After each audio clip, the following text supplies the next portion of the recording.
हे आता उड्डाणपुलाचं काम झालेलं आहे. काम झालं तेव्हा आम्हाला फार आनंद झाला, पण त्याला 2-3 खड्डे पडले, बुंजले, पण नुसतं माती भरून हे काम करता. चांगल्या पद्धतीनं काम करावं आणि साईडला लाईट वगैरे बसावा, ट्यूबलाईट, बरं होईल. अंधाराचं दिसत नाही. आम्ही शेतकरी माणसं रोज जा हे करत असतो, रात्री बेरात्री उपसा शेतीचं पाणी काय करायला, भरणं करायला. पण इथं सोय एवढी झालेलं आहे. रोड झाला, सोय झाली, गेट बंद झालं, 2-2 घंटा थांबावं लागत होतं. त्याला थांबण्याचा टाईम येत नाही. त्याचा फार आम्हाला आनंद झाला आहे. पण त्याच्या काम थोडंसं एवढं व्यवस्थित झालेलं नाही. ते खड्डे बुनले गेले पाहिजे आणि जे हमेशा खड्डे मुरुम वगैरे भरून करता ते व्यवस्थित केले तर आम्ही फार आभार मानू.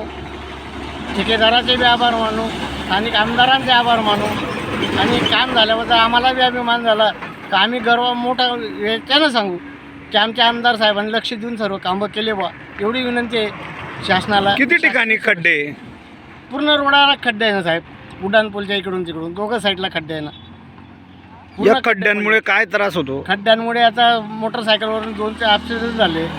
लेडीज खाली गाडीवरून सटकून जातात, पडलेत. 1-2 दवाखान्यात टाकले. त्यांचे पेपरबाजी झाली. तेव्हा थोडंसं मुरून टाकून केलं ठेकेदारने, पण काम ते परत तसंच झालं आहे ना. ते कोणीच पाहत नाही. बस तेवढी विनंती आहे शासनाला की तेवढं हे करा आणि लाईट बसवले तर बरं होईल बा. हे चांगलं होईल उड्डाणपुलाला. आज उड्डाणपूल झाल्यामुळे आमची जो समस्या होता 2-1 घंटा थांबायचा तो मिटला. त्याचा आनंद झाला आहे. पण खड्डे मार पडलेत, त्या खड्ड्यांमुळे थोडा त्रास होतो आहे. ते शासनानेही लक्ष दिलं पाहिजे, अधिकाऱ्यांनी त्यांनीही लक्ष दिलं पाहिजे. ही आमची आग्रहाची विनंती आहे. शुभम नाना पाटील, मी कोडगाव पिंपरी आठचा आहे. मी कंटिन्यू ह्या रस्त्याने वापरतो. मी फोटोग्राफर माझा व्यवसाय असल्यामुळे मी कंटिन्यू चाळीसगाव, पाचोरा, इकडे जळगाव, नगरजोडा जातो कायम.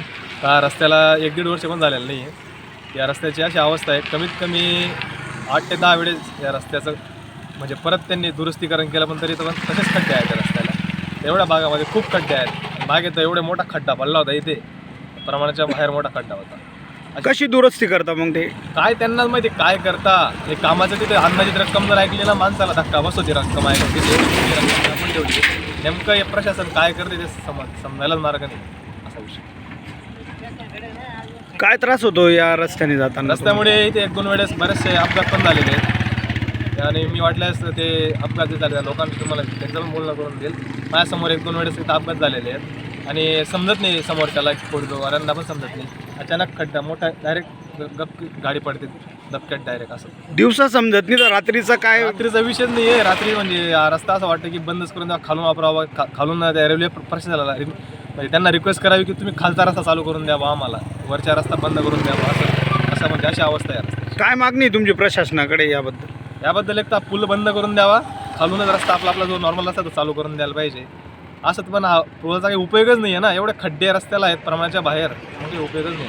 संबंधित विभाग लक्ष देतं का? काहीच लक्ष देत नाही. आणि ऑलरेडी मी सुद्धा माझ्या ट्विटरने एक ट्विट केलं या रस्त्याचं. मी तुम्हाला ते पण दाखवून देईल. ते पण 1 वर्षापूर्वी केलेलं आहे, पण काहीच नाही. त्या ट्विटरने पण काहीच झालेलं नाही, कुठेच काही झालं नाही. आणि मागे पण ते यांनी उचललं होतं प्रकरण, ते जे माजी आमदार काहीच केलं नाही, म्हणजे पोलीस काही केलं नाही. ठळक घडामोडींसाठी देशोन्नती न्यूज चॅनलला सबस्क्राईब करा आणि बेल आयकॉन प्रेस करा. मुंबई, पुणे, नागपूर, मराठवाडा असो का विदर्भ, राजकीय, सामाजिक, शैक्षणिक क्षेत्र असो का क्रीडा, सर्वच घडामोडीचे विश्लेषण पाहायला विसरू नका. फक्त देशोन्नती न्यूजवर.